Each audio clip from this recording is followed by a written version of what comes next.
Hi everyone, how you all going? Welcome to my review of Scream 7. Now this is the seventh installment in the Scream franchise, and the first directed by Kevin Williamson, who previously wrote the first movie which came out in 1996, the second movie which came out in 1997, and the fourth movie which came out in 2011. This movie featured the return of Neve Campbell as Sidney Prescott. She was absent for the sixth film because of a pay dispute. Now, what did I think of the movie? I actually really enjoyed it personally. I know it's gotten a lot of negative reviews. It's actually tied with Scream 4 as the lowest rated installment in the franchise. It got a B minus in the score, which is the same as Scream 4 from 2011. Plot is very straightforward. In the film, there's an opening scene which takes place in the Mocha house, and this will contain some spoilers. So if you don't want any spoilers, please stop watching. The opening scene takes place in the Mocha house, and basically two characters, this couple, Scott and Madison, they get murdered by Ghostface. Then it cuts to Sidney Prescott. She's married, she's got 3 kids. The eldest daughter, her name is Tatum, and she's 17 years old. And essentially in the film, Ghostface returns. He goes after Sidney and her daughter Tatum, and then basically Sidney receives a call from someone claiming to be Stu Macher. Now Stu Macher died in Scream 1, but she gets a call from someone claiming to be Stu Macher, and then she also sees Stu Macher's face during the call. And then like there's this big question: is Stu Macher actually alive? Did he not actually die like in the first film? Long story short, I'm just going to cut right to the chase. This will contain spoilers. It's not Stu Macher, but essentially it was actually a deep fake created by Ghostface accomplice. And in the film, basically Tatum's friends get targeted. And then towards the end of the film, we actually find out that Sidney's neighbor Jessica is the Ghostface killer. And we find out that she actually murdered her own abusive husband after reading Sidney's autobiography, but she felt very disappointed and betrayed by Sidney when she wasn't present and disappeared, went into hiding during the events of the Ghostface killings in Scream 6. And then she hatches a plan to actually murder Sidney in front of her daughter Tatum, and by doing so, Tatum can then become like Sidney Prescott 2.0, essentially.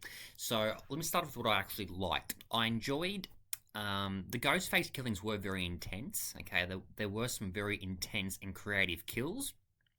The movie had a lot of intensity. Like one scene that really stood out to me. One scene that stood out was when Tatum actually takes refuge inside the coffee shop that Sidney works at in the film. She ends up hiding out in the office, and then she retrieves a gun to kill Ghostface. There's also a death that takes place in the film. You know, Sidney and Tatum briefly suspect, or Sidney mainly, and Tatum also ends up suspecting him very, very briefly as well. Her boyfriend, Ben, in the film. So Ben is briefly suspected as being the Ghostface killer. He's not actually the killer, but there's a very, very gruesome death that takes place in which Ben gets murdered in front of Tatum.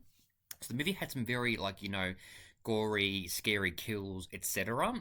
What I didn't like, however, I didn't like the Ghostface reveal at the very end. I thought it was actually quite lame, if I'm being honest. I thought in the movie, Jessica was played by Anna Camp, and we find out that her accomplice was the guy working at the mental institution which Sidney had previously visited. We find out that he was actually the one who created the Stu Macher deepfake. So it ties into today's day and age with AI deepfakes and the harmful ramifications of those. But I thought the main killer, so Jessica's motives were very lackluster in my opinion. Didn't make a whole lot of sense. At the same time, she was a little bit unexpected to be the killer, because in the movie she does kill her own son as well, Lucas, and then we find out at the end that she killed Lucas because she believed that he was becoming too much like his father. But I thought her motives were very, very lackluster. What I actually did enjoy, though, a lot of people have been criticising this, I think, I'm not too sure. I liked some of the throwbacks to the original. I know, it's a lot of people complain about nostalgia baiting and, just throwing Easter eggs so that, long-time fans can be like, oh my god, I remember that from such and such film. But I enjoyed some of the throwbacks. The opening scene has a scene, in the opening scene, the guy that gets killed, yes, Scott, before him and his girlfriend get killed, he receives a call, and then Ghostface is on the other end and basically asks a series of questions. And again, it's a throwback to Scream 1. Also in the film, at the pretty early on, actually, Tatum's boyfriend sneaks into her room to basically make out with her. It's again a throwback to Scream 1 when Billy Loomis actually sneaks into Sidney Prescott's room. So they mentioned that as well, you know. But yeah, I enjoyed some of the throwbacks. Even in the final act, when we find out that Jessica's the killer, and then she's got Sydney's daughter tied up. Again, throwback to the original, where you know at the very beginning, Drew Barrymore's character sees her boyfriend tied up outside. But it's some good throwbacks to the original. Also, Gale Weathers returns in this film, played by Courtney Cox. Um, I liked her in the film. I thought she did a fine enough job. Chad and Mindy also returned from 5 and 6. I thought they felt very shoehorned in, if I'm being honest. They didn't really do a whole lot. Like in the two previous films, it felt like they served more of a purpose. In this film, they actually work as, well, they're basically Gale's interns. But I don't know, I just found that they didn't really do much in this film, which is a bit disappointing, actually. Some of the characters I didn't like very much, if I'm being honest. There was a character in the film named Chloe, played by Celeste O'Connor, who was actually also in Madam Web, which was a terrible film. Didn't like her character. I didn't like Celeste O'Connor in Madam Web. Didn't like her in this film either. But what I will say, I enjoyed the kills. I thought the movie was quite intense. The score was pretty good for the most part. I didn't like the killer reveal at the end. Some of the secondary characters were a bit forgettable, if I'm being honest. The plot, nothing too special as well, but I liked how it made reference to AI and deepfakes. I thought that made it very, very timely. So overall, if you're a fan of the franchise, I think you'll like the film. Now, me personally, I haven't actually hated any of them.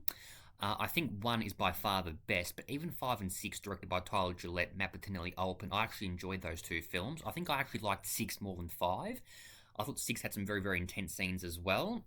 I know this movie was actually also marred in a lot of controversy, you know, surrounding, Melissa Barrera's firing because of her, comments that were deemed, or her social media posts that were deemed anti-Semitic. And then as a result of her getting fired, Jenna Ortega also didn't return for number 7 for this film as well. But look, my opinion, I enjoyed the film. It had some very, very, creative kills. It was suspenseful. It was intense. The score was good. Third act, it did falter a little bit. I think the killer reveals were very lackluster. But overall, and people have been complaining that the opening scene has no connection to the rest of the film. Well, and in the opening scene when that couple get murdered, they're never actually brought up again. But at the same time, in the previous films, the openings, apart from the fifth film, the opening scene in most of them does not actually connect. It's never actually brought up again throughout the remainder of the films. I know in Scream 5 the opening scene does connect, or does get brought up again, obviously, during the rest of the film, but in most of the movies, the opening scene's never actually made reference to again as the movie progresses. So people who complain that the opening scene felt pointless, well, I disagree with that personally, because it did what a Scream film does, and basically, yeah, suspenseful, shocking, so I enjoyed the opening scene personally. But overall, I would give the movie a 7.5 out of 10. I enjoyed it. If you're a Scream fan, I think you'll like it. If you're not a fan of the franchise, chances are you probably won't like this one. Me personally, I enjoyed it. I had a good time with it. I thought it was suspenseful, chilling, and the performances are pretty good as well. Neve Campbell did a very, very good job, and I actually liked seeing her as a mum in this film. So, look, in my opinion, she's got a lot of growth as a character. In the first movie, she's a 17-year-old teenager, and in this movie, she's got a 17-year-old daughter. So I like how her character sort of comes full circle in a way. If they do make a Scream 8, I do hope it's the last one, but stay tuned for more movie reviews very, very soon. Be sure to subscribe, and I'll catch you in the next one. And if you're a fan of the franchise, go watch it. Alright, bye.